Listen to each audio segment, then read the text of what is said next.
ketdi. 19,5 ming kami bor mana ko'ryapsizlar. 3-etajda 2 xonali kvartiramiz tayyor, egalar raqami bilan qoldiryapmiz. To'liq aytsamiz Kirgilida. Kirgilida bilasizlar, gaz va svetdan muammo yo'q, juda ham zo'r, hamma yo'q, sharoitlar yaxshi. Podezimizni ko'ryapsizlar mana. Ma'lum Pelikan svetofor'i. Svetofordan dala tomonga burilganingizda chap qo'lda yangi asr. Do mana 3-etaj, 3-etaj ko'ryapsizlar. Xonalari bemalol tilon qilib baraka qilaverasizlar. Egalar raqamni qo'yib qo'yapmiz. Koridorlarni ham ko'rishingiz mumkin. Parkovkaga bemalol joylari bor.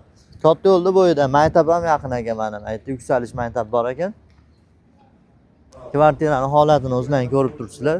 Bemalol telefon qilib baraka qilishlaringiz mumkin. Tem bo'lib egalar raqami 19,5 ming qo'yapmiz-ku, tushib beriladi. Bemalol mana bitta ko'rib egalar raqamiga telefon qilaverasizlar.